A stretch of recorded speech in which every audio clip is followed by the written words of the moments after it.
4 projets de loi adoptés en Conseil des ministres pour lutter contre le grand banditisme, le terrorisme et la petite délinquance. Un cadre juridique pour mieux définir les moyens d'action de la police. Pour en parler, Robert Pandreau, ministre délégué chargé de la sécurité, est l'invité de ce journal. Le mondial, à l'heure des amuse-gueules, les Français rencontrent ce soir une équipe universitaire histoire de conserver la forme. Nous entamons dans ce journal nos pages spéciales Mexique 86. Aujourd'hui, la situation économique après la crise pétrolière. Un tueur du GAL, de groupe antiterroriste de libération, devant la cour d'assises de Pau. C'est le premier vrai procès du groupe qui a revendiqué plus de 20 attentats contre les réfugiés basques espagnols en France. Et puis, ce mercredi 28 mai 1986, les otages français détenus au Liban, Marcel Carton, Marcel Fontaine, Michel Seurat, Jean-Paul Kaufmann et l'équipe d'Antenne 2, Philippe Rochaud, Georges Hansen, Aurel Cornéa et Jean-Louis Normandin, de même que Camille Sontag, n'ont toujours pas été libérés. Madame, Monsieur, bonsoir. Les jours se suivent et s'offrent quelques ressemblances à Roland-Garros, où la mise en jambe du numéro 1 français Yannick Noah s'est faite dans la peine et dans les crampes. Plus de 3 heures pour venir à bout de l'Américain Sami Djamalva. Après l'épisode Benabiles, Yannick nous a fait bien des frayeurs aujourd'hui encore, Daniel Cazal. Visiblement, Yannick Noah n'avait pas récupéré de son match de 3h47 face à Tariq Benabiles.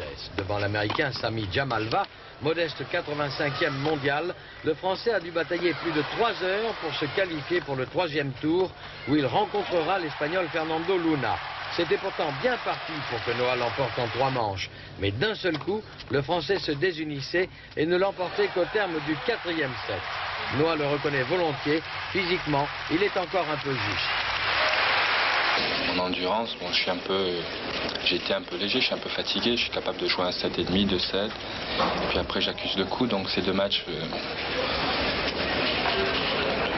me serviront à mon avis, j'espère, de préparation. Et l'essentiel maintenant c'est de profiter un maximum de la journée de repos de demain. Et c'est un nouveau Noah que vous retrouverez dans 2 jours. Le Noah de 83 est de retour. On va retrouver le nouveau Noah, le point sur cette journée, donc cette 2e journée du côté français.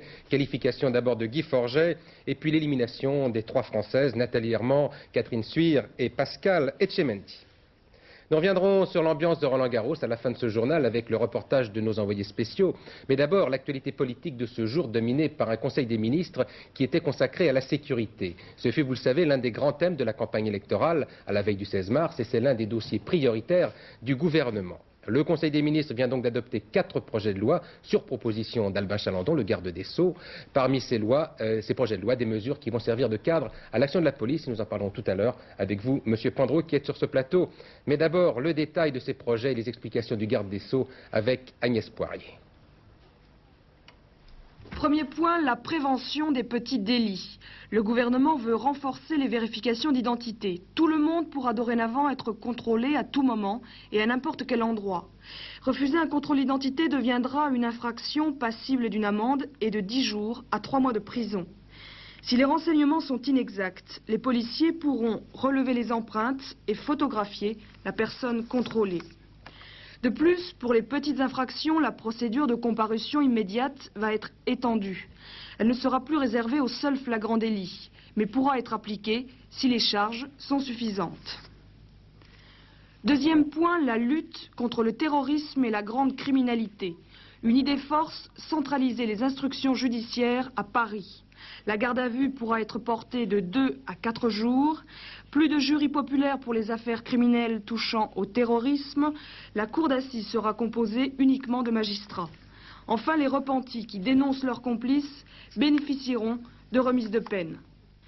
Troisième point, l'exécution des peines. Le gouvernement veut à l'avenir contrôler sévèrement les réductions de peine. Pour les ressortissants étrangers, toute condamnation sera automatiquement assortie d'une interdiction de séjour de 3 ans maximum. Enfin, pour les condamnés à perpétuité, le gouvernement a suivi les recommandations du Conseil d'État. Pas de peine incompressible, mais une peine de sûreté, 30 ans maximum, 20 ans au moins. Je vous ai entendu évoquer l'expression serrage de boulon. Serrage de boulon, oui, parce que depuis très longtemps, disons 30 ans, il y a une sorte d'évolution constante de la justice vers une conception purement éducative de réinsertion sociale, ce qu'on appelle l'action préventive de la justice, et que cela s'est fait au détriment de sa fonction traditionnelle qui consiste à réparer et à punir et à châtier. Et il y avait par conséquent un rééquilibrage à faire. Et cette évolution a été effectivement renforcée au-delà du nécessaire et du supportable par le gouvernement depuis 1981. Alors ce rééquilibrage, nous essayons de le faire. C'est absolument nécessaire pour lutter contre l'insécurité dans le pays. Et cela a été fait, je le dis très solennellement, dans le strict respect des libertés individuelles, des droits de l'homme. J'ai donné comme consigne, et elle a été respectée, que nous soyons toujours à l'intérieur des limites fixées par la Cour européenne des droits de l'homme, qui est la meilleure référence qu'on puisse avoir en l'occurrence, et que nous soyons toujours aussi en deçà de ce que font des pays que l'on peut considérer comme des démocraties aussi accomplies. Alors parmi ces mesures évoquées dans ces 4 projets de loi, il en est une qui nous concerne directement dans notre vie quotidienne. Il s'agit de l'extension des contrôles d'identité, l'extension des conditions des contrôles d'identité. C'est aussi l'une des mesures les plus controversées de ces projets de loi. Je vais donc vous demander quelques précisions tout à l'heure, Monsieur Pandreau. Mais d'abord, regardez ce reportage. Il a été tourné ces 2 dernières nuits par Françoise Champet et Jean-Claude Delattremblay, qui ont suivi des policiers à Paris pour voir de quelle manière ils exercent actuellement ces fameux contrôles. Voici leur reportage. Minuit, station de métro Montparnasse à Paris. Des couloirs presque déserts, seuls quelques noctambules, des jeunes, des étrangers. Aucune hésitation, on contrôle les identités, on ne sait jamais. Vous êtes en congé ou... Touriste. Touriste. Aujourd'hui, Vous êtes aujourd'hui. Vous êtes venu quand? Quand c'est que vous êtes arrivé ici en France? Avant combien de temps? Oui. 2 mois. 2 mois? Vous restez 2 mois? Oui. Quand est-ce que vous êtes arrivé en France? En France. Non, aujourd'hui? Vous allez manger qui vous donc? Vous savez pas encore où vous allez coucher ce soir? Je cherchais un hôtel. Vous savez pas. Contrôle d'identité tout en douceur, tout le monde est en règle, on peut les laisser repartir. Mais comment choisit-on l'individu contrôlable? On voit qui on a affaire. Et si c'est des individus que vous ne connaissez pas, comment est-ce que vous choisissez de les contrôler ou pas? À leur façon, ils ont à la façon dont on les regarde aussi. Parce qu'on a une façon dont on les regarde, hein, ils se disent, ils se sentent fixés, quoi, c'est ça. Alors ils nous... Donc à ce moment-là, ça vous donne envie de les contrôler? Voilà. Pour un oui, pour un non, on leur laisse la possibilité de contrôler ce qu'ils veulent, un petit peu à leur... C'est le flic qui devient à la fois justicier et flic. Je crains qu'il puisse y avoir un petit peu d'excès de zèle. Bon, vous n'avez aucun papier sur vous, non? Bon, alors vous êtes en infraction, nous allons vous conduire au poste. Vous pouvez ranger tous vos affaires et puis vous n'avez plus. Allez vous ramasser tout ça, votre argent, et puis on va vérifier tout ça. Aucune restriction, aucune contrainte dorénavant pour le policier au moment de prononcer la phrase « vos papiers s'il vous plaît », son seul critère, le flair. Mais Monsieur Pandreau, le flair, ce n'est pas une notion très légale, très juridique. Non, mais ce n'est pas une question de flair. De quoi s'agit-il en réalité? Le gouvernement l'a annoncé dès son arrivée au pouvoir. Il veut lutter plus efficacement contre l'insécurité et mettre les délinquants dans l'insécurité. Alors, de quoi s'agit-il? De contrôler les papiers de la population pour lutter contre cette insécurité, rechercher et déférer à la justice les délinquants et mieux contrôler les immigrés clandestins. Vous savez, ce n'est pas une innovation. Parce qu'avant qu'une loi compliquée, qui avait beaucoup opposé à l'époque le ministre de l'Intérieur et le ministre de la Justice, il y a eu des contrôles d'identité. Et je crois, et je suis sûr, que nous étions en état de droit. Oui, mais la nouvelle loi, quand même, vous plaît beaucoup, j'imagine. Enfin, le projet de loi, s'il est voté, va dans le sens que vous souhaitiez. Bien entendu. Bon, alors moi, j'ai une question à vous poser. Est-ce que ces contrôles, tels qu'ils seront faits, même étendus, vont vous permettre de lutter contre le terrorisme? Parce que les terroristes sont toujours des gens qui sont en règle. Ils ont toujours des papiers parfaitement légaux, en tout cas, qui en ont l'air. Oui, vous avez tout à fait raison. Je ne pense sûrement pas que ce soit l'arme absolue contre le terrorisme. Mais qui est une de vos priorités, pourtant. Qui est une de mes priorités, mais qui n'est pas ma seule priorité. Et je suis persuadé que tous les téléspectateurs qui nous écoutent. Pour eux comme pour moi, la véritable priorité, c'est la lutte contre la petite et moyenne délinquance. Car vous savez, et vous le savez bien, les femmes âgées, les personnes âgées, les enfants, les plus déshérités d'entre nous, ils souffrent beaucoup de la petite et moyenne délinquance et de la criminalité au quotidien. Et si l'on n'y prend pas garde, ce sont nos libertés essentielles qui vont être menacées. Quelle liberté? Celle d'aller et venir, celle de se réunir, celle d'aller au spectacle. C'est ça la vie quotidienne des Français. Alors justement, Monsieur Prandtl, c'est pour cela que nous voulons des contrôles d'identité. Monsieur le ministre, dans les 4 projets de loi, dans l'un des projets de loi, il y a donc ce qu'on appelle la comparution immédiate. Agnès Poirier nous expliquait de quoi il s'agissait. Plus besoin de flagrant délit, mais de charges suffisantes. Alors j'ai 2 questions. D'abord, qu'est-ce que c'est qu'une charge suffisante? Et ensuite, qui sera appelé à déterminer que c'est une charge suffisante? Ce sera la police? D'où la police, elle fait un dossier, elle accumule les preuves, les transmet aux magistrats, et ce sont eux qui sont maîtres de la procédure. Je crois que cette procédure est bonne, dans la mesure où elle accélère le cours de la justice. Car il n'y a rien de pire pour une population, et je dirais même pour les individus qui sont déférés, qu'une justice trop lente. Ce que nous voulons tous, c'est accélérer le cours de cette justice. Croyez-vous qu'il soit bon qu'il y ait autant de détenus en préventive à l'heure actuelle? Est-ce que vous croyez que c'est une solution très acceptable pour la réinsertion? Réinsertion que nous souhaitons tous. Monsieur Prandtl, avec toujours le risque d'excès. Je sais bien que le mot bavure est un mot qui ne plaît pas de façon générale aux responsables de la police, mais c'est un risque. On l'a vu au Forum des Halles, vous le savez bien, vous l'avez condamné d'ailleurs. Je condamnerai toujours ce que vous appelez les bavures.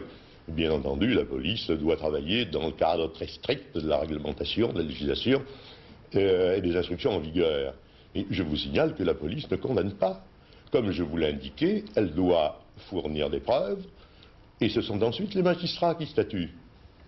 Alors je pense qu'il appartient à la police de faire de bonnes procédures, des procédures réglementaires, et il appartient aux magistrats de se prononcer. Vous ne m'avez jamais entendu, tout au long de ma carrière, qui en la matière est longue, apporter la moindre condamnation contre n'importe quel magistrat. Ils statuent au nom du peuple français, et leurs décisions s'imposent à moi comme à tous les Français. Monsieur Prandtl, on a quand même le sentiment que ces dernières semaines, depuis la définitive que vous avez ces responsabilités, vous et Charles Pasqua, vous êtes revenus sur pas mal d'ambitions. Je me souviens que Jacques Chirac, pendant sa déclaration de politique générale, avait annoncé, parmi les mesures envisagées, nous renverrons les délinquants immigrés purger leur peine dans leur pays. Vous venez d'Alger, apparemment, c'est pas une chose possible. Ça, c'est la réalité aussi. Nous avions dit, effectivement, que nous nous efforcerions de renvoyer les délinquants étrangers dans leur pays.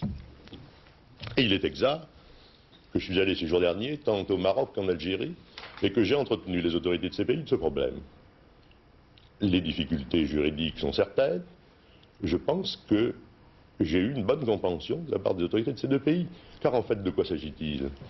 Nous estimons, les uns et les autres, que des détenus originaires de tel ou tel pays étranger sont plus facilement réinsérables.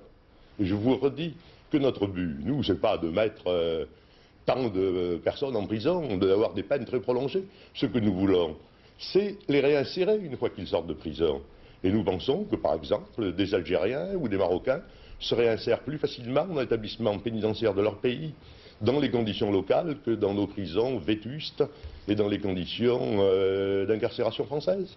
Et sur ce plan-là, je puis vous dire que, notamment avec le Maroc, une commission composée de magistrats et de diplomates va très prochainement se réunir pour voir dans quelles conditions nous pourrions aboutir à des résultats tangibles. Mais je reste très optimiste quant à l'application de ce programme du gouvernement. Monsieur Prandtl, merci d'être venu ce soir, donc au soir de ce Conseil des ministres qui était consacré à la sécurité. Merci pour ces précisions. Restez avec nous quand même. C'est un Conseil des ministres qui a aussi autorisé Jacques Chirac à engager, s'il le souhaite, la responsabilité de son gouvernement pour faire adopter ce que l'on appelle le collectif budgétaire, c'est-à-dire les rallonges pour la loi de finances de l'année en cours. Pourtant, déjà cette nuit, les députés ont adopté un certain nombre de mesures fiscales, parfois controversées, à l'issue de ce que l'on appelle un vote bloqué. Sur ces procédures. Je vous rappelle que ce collectif prévoit beaucoup de mesures d'augmentation des moyens pour la police et je m'en réjouis. Alors précisément sur le détail de ces mesures, voici Geneviève Moll.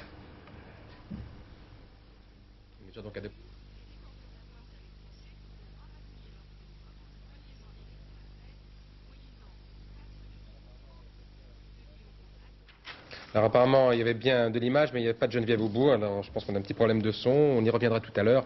D'abord, eh bien, le reste de l'information, disons, économique, avec un nouveau petit coup de froid pour la Bourse de Paris, qui a chuté de 1,4%. À noter toutefois que le marché était peu actif et que les gros investisseurs, ceux que l'on appelle les institutionnels, sont restés très discrets tout au long de la séance d'aujourd'hui.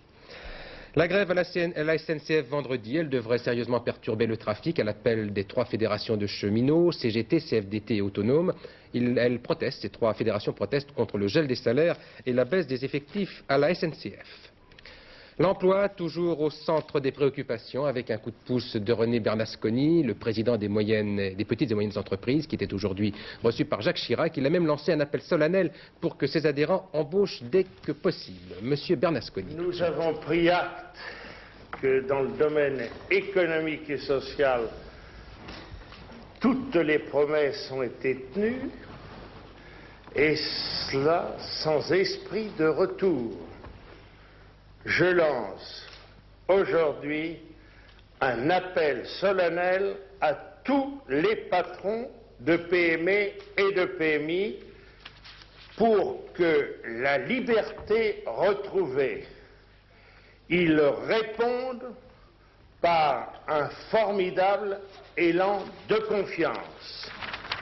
Je leur adresse cet appel solennel au nom, bien sûr, de l'intérêt supérieur du pays et, je dis, de leur intérêt propre, pour qu'ils embauchent sans délai et repartent ainsi de l'avant dans la progression et l'expansion des entreprises. Voilà donc, j'ajoute à cela que M. Bernasconi a estimé que si une entreprise sur 5 décidait d'embaucher, eh bien 300 000 emplois pourraient ainsi être créés. Nous revenons maintenant au sujet, donc à cette affaire de mesures fiscales adoptées la nuit dernière à l'Assemblée nationale. Nous n'avions alors pas de son. Maintenant, voici le détail de ces mesures avec des images qui bougent et qui parlent. Geneviève Moll. Première mesure, les détenteurs d'avoirs à l'étranger pourront rapatrier leurs fonds avant le 1er janvier 1987, moyennant une taxe de 10%. Ceux qui auront acquitté cette taxe recevront un certificat d'anonymat qu'ils pourront produire aux administrations fiscales et douanières en cas de contrôle ultérieur. Seconde mesure, adoptée sur proposition de Valéry Giscard d'Estaing, le fisc ne pourra plus contrôler que les 2 dernières déclarations fiscales des salariés et non plus les 4 dernières, comme c'était le cas auparavant. Ce délai est ramené de 4 à 3 ans pour les sociétés et les professions libérales. Cette mesure est en général bien accueillie.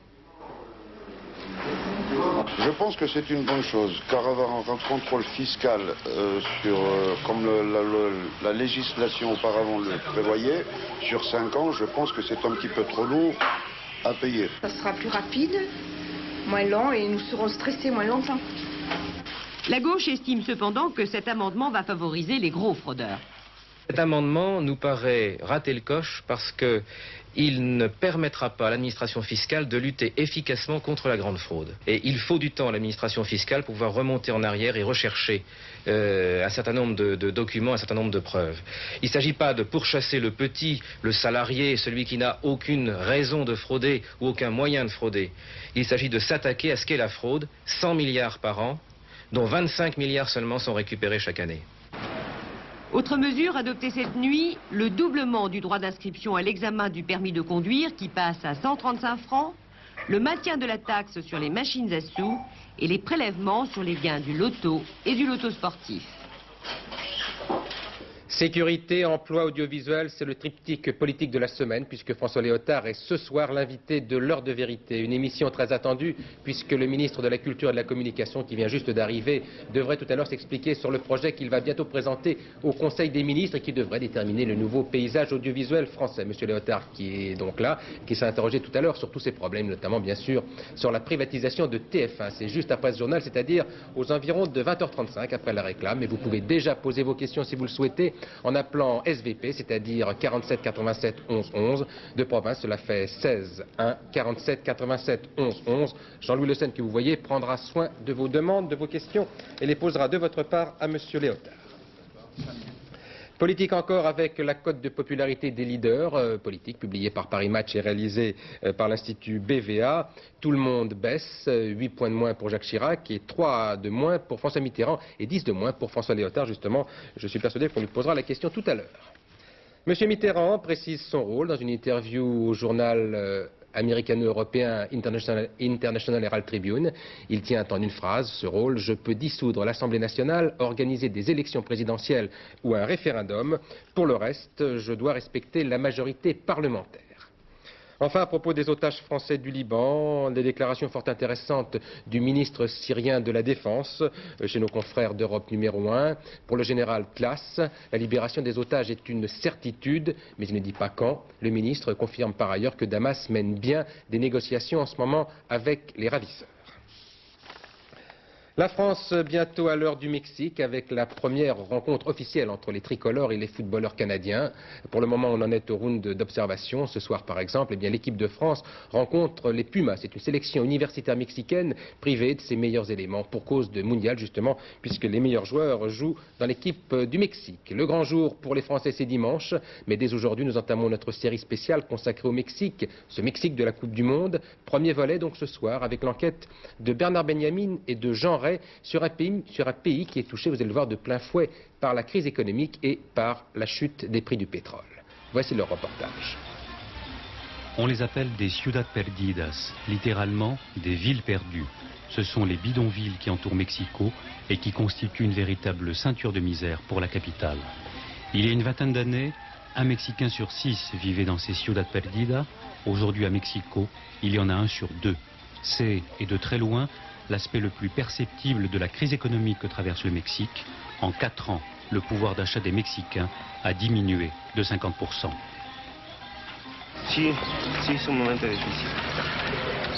La vie ici, oui, elle est particulièrement difficile, surtout pour des gens pauvres comme nous. On n'y arrive pas avec les 700 francs par mois du salaire minimum. Et vous avez l'espoir d'une amélioration ? Définitivement non. On ne peut pas espérer plus.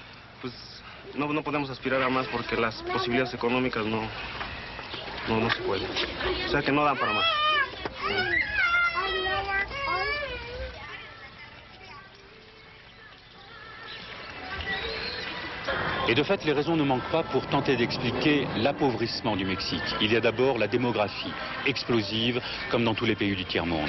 Il y a la dette extérieure, la deuxième en Amérique latine après celle du Brésil. Il y a la corruption généralisée dans ce pays, les erreurs répétées de la gestion économique et enfin, bien entendu, la dernière en date, la chute du prix du pétrole. La plateforme Aztec 1 dans le golfe de Campeche. Symbole de la nouvelle richesse nationale il y a quelques années, le pétrole est aujourd'hui le facteur qui pourrait bien faire basculer le Mexique dans la faillite. La chute du prix du pétrole a en effet accéléré le processus de la crise. Pour cette année, l'effondrement des cours va faire perdre au pays 6 milliards de dollars. Mais il ne faudrait pas pour autant tout mettre sur le compte de ce choc pétrolier à rebours. Les véritables raisons sont politiques. Le paradoxe, c'est que la crise a commencé au Mexique alors que les prix du pétrole étaient au plus haut. C'est la preuve qu'une richesse mal utilisée a des effets contraires.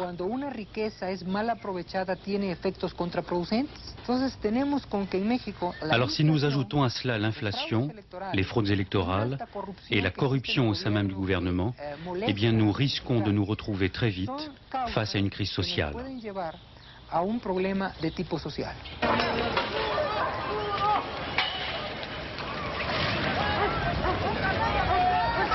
Et de fait, la paix sociale est déjà ébranlée.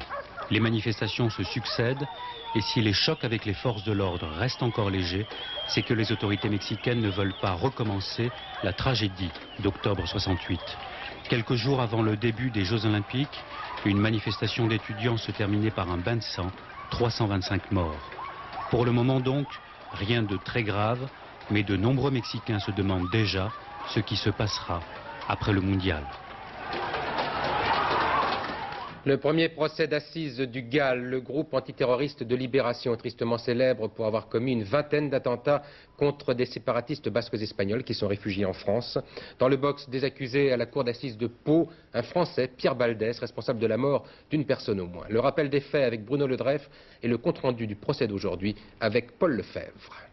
Il n'était pas militant de la cause basque. Le 29 mars 85, Benoît Pécastin faisait simplement la fête avec quelques amis dans un bar du quartier des réfugiés espagnols du Vieux Bayonne.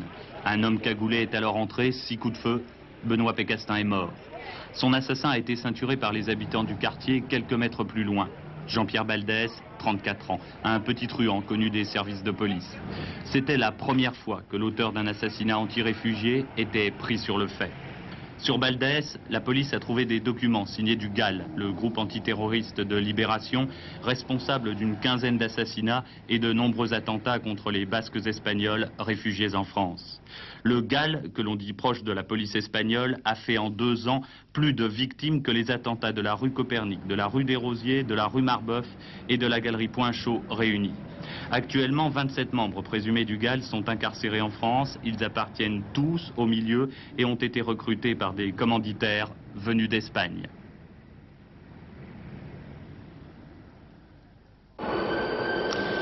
Pierre Baldès, 35 ans, grand, large, teint mat, grosse moustache noire et mouche au menton, genre Mazarin courtisan.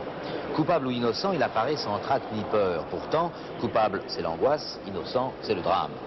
Il va falloir le démontrer, mais l'accusation dit ceci. Baldès, homme de petite morale, a reçu un contrat du GAL pour exécuter quelqu'un ou quelques-uns parmi les réfugiés basques espagnols de Bayonne. À première vue, selon cette accusation, Baldès aurait raté le contrat puisque sur les 4 victimes, un mort, 3 blessés tout de même, un seul, aujourd'hui quasi aveugle, est un réfugié basque. Le contrat a-t-il été payé discrètement en Andorre? C'est l'usage, paraît-il. Toujours est-il que Baldès se tait, nie tout, ce qui est finalement pour lui la seule défense possible, à l'intérieur du tribunal, mais aussi à l'extérieur, où les bavards, même intérimaires, ne sont pas appréciés par le GAL. Roland Garros, suite, nous allons quitter un moment la terre battue, juste le temps de vous rappeler le résultat du jour, à savoir que Yannick Noah a bien battu Sami Djamalva, je vous le dis au début du journal, donc Noah qui s'est qualifié avec quand même quelques jolis soucis aujourd'hui. Le résultat donc est l'essentiel, et bien aujourd'hui Daniel Cazal s'intéressait à la classe biberon, puisque c'était le jour des enfants à Roland Garros. Reportage Daniel Cazal et Philippe Péter. 1500 enfants étaient aujourd'hui les invités de la Fédération française de tennis. Ils étaient là par classe entière, accompagnés par leurs professeurs. La journée a commencé par un contrôle des connaissances, un contrôle qui a révélé quelques lacunes. De quelle nationalité est Borg? Américain. Suédois. Combien de fois a-t-il remporté Roland Garros en simple? 7. Collé dimanche. Quel est le plus jeune vainqueur de Roland Garros en simple? Becker. Roland Garros. Ah, Roland Garros. Viandeur. Exact. Quant à la cote de popularité, elle est chez les jeunes assez équilibrée entre Ivan Lendl et Yannick Noah. Yannick Noah, ils ont pu le voir plus bondissant que jamais. Devant leur enthousiasme juvénile, l'arbitre a même dû les rappeler à l'ordre à plusieurs reprises. Les enfants, dans le haut des gradins, s'il vous plaît, veuillez faire du silence. Par moments, ils ont envié le petit copain ramasseur qui approchait de si près leur idole. Un copain si petit que du haut de son mètre 92, Noah semblait ne pas même s'apercevoir de sa présence. De cette journée, ils garderont sans doute un souvenir émerveillé du tennis. Ils en ont eu plein les yeux. L'un de leurs petits copains en a même eu plein la tête. Voilà Laurent Fignon, maintenant cycliste Laurent Fignon, qui a remporté au sprint la 2e étape du Dauphiné, du critérium du Dauphiné, la 38e critérium. Ce qui veut dire que Fignon, eh bien, par un jeu de bonification, endosse le maillot de leader, alors que Gilbert Duclos-Lassalle termine dans un 2e groupe à près d'1 minute. Le quartet, avec les pronostics de Pierre Bresse pour demain, ça se court sur l'hippodrome de Longchamp. Voilà son pronostic: 7, 8, 9, 14, 19, 18 et 6. Il y a 19 partants pour ce prix du lac. Et puis la météo maintenant avec Brigitte Simonetta. Ouais. Et demain on pourra comparer notre météo à une beauté froide. L'anticyclone des Açores est de retour, mais il nous apporte un air froid. Regardez la photo satellite. Cet anticyclone est situé maintenant au large de l'Espagne. Il va repousser cette perturbation vers l'Europe centrale, mais il n'est pas encore assez puissant pour empêcher toute cette instabilité des îles britanniques de descendre sur notre pays. Résultat, sur la carte de demain, une alternance de nuages, d'éclaircies et d'averses de la Normandie au bassin parisien à l'est, des résidus nuageux sur les Alpes et la Corse, partout ailleurs du beau temps, mais attention, le Mistral soufflera fort. Beau temps, froid, très froid pour la saison, les températures sont nettement en baisse, de 12 à 15 degrés sur la moitié nord et de 15 à 24 degrés sur la moitié sud. Demain, jeudi 29 mai, le soleil se lèvera à 5h56, se couchera à 21h41, 2 minutes de soleil en plus, ce sera la Saint-Théma. Et attention, soleil n'est pas synonyme de chaleur. Ce sera Philippe Arroir pour le tout dernier journal aux environs de 23h25. D'ici là, bonsoir, à demain 20h.